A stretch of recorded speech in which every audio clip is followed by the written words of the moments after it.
Yes, it's February, the month of love, and making single people feel awkward. So what better way is there of celebrating than taking a look at Hearts and Hooves Day? So the episode opens with the CMC... I'll just assume they got that from Barnacles and move on. As they make a card for their teacher, Cheerily. And so...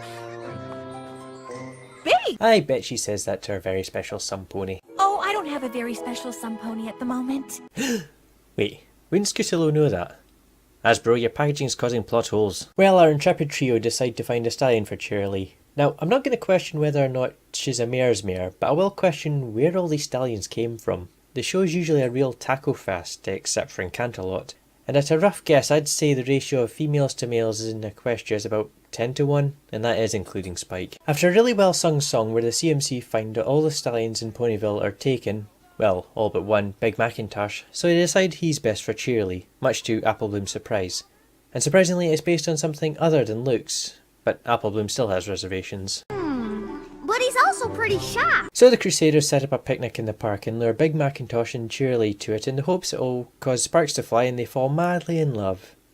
It doesn't work.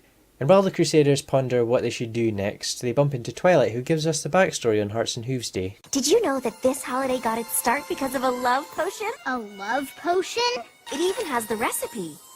I don't suppose we could borrow that book for a little while, do ya?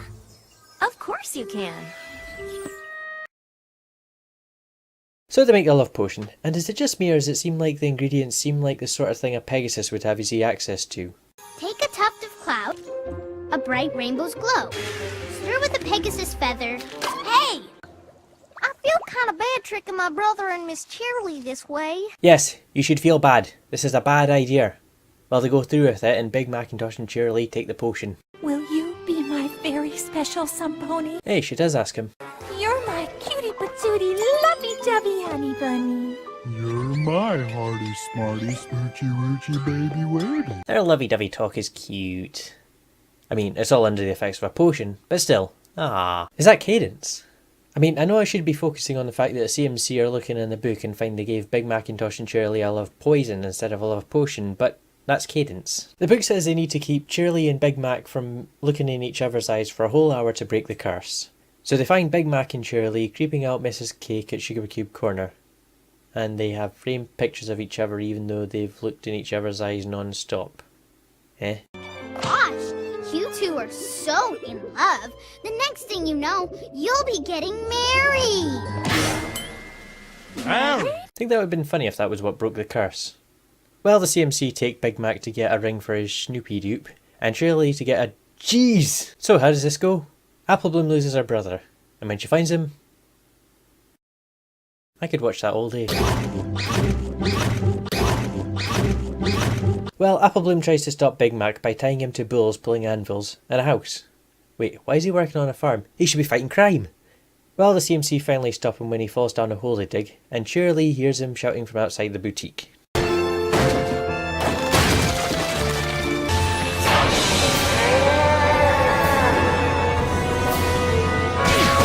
Of course the curse is broken and... Our hearts and hooves were in the right place. Boo! Boo! That's a whole lot of boo. This is one of those enigmas of an episode. Granted, it is very cute, but the CMC gives Big Macintosh and Cheerily a love potion to get them together. Really think about that. We often see villains such as Chrysalis using love spells and coercion, and yet it's Sweetie Belle who suggests they try a love potion. It may be a look into the psyche of unicorns. After all, Twilight tends to use spell first, ask questions later logic. I know this is a CMC episode, but it's really Big Mac and Cheerily that makes this episode. Particularly Cheerily. There's a wide array of facial expressions, and the voice acting is top notch. Going from cheery and welcoming to no nonsense, and it all still sounds like Cheerily. In conclusion, I guess this is somewhat of a Marmite episode. You either love it or hate it. If you like the lovey-dovey talk and don't mind the CMC giving Big Macintosh and Cheerily a love potion, you'll probably love it. However, if you find the lovey-dovey talk annoying and take issue with the love potion, you'll likely hate it. Personally, I quite like this episode, and I only really took issue with the love potion while I was critiquing it. That said, Sweetie Belle should be kept far, far away from alchemy, okay? And as for the ship, well, it's better than Big Mac and Twilight. Big Mac and Pinkie Pie. Big Mac and Rainbow Dash. Big Mac and Fluttershy, Big Mac and Rarity, Big Mac and Celestia, Big Mac and Lyra, Big Mac and Derpy, Big Mac and Zakora, Big Mac and Gilda, Big Mac and that Smarty Pants doll, Big Mac and Discord, Big Mac and himself.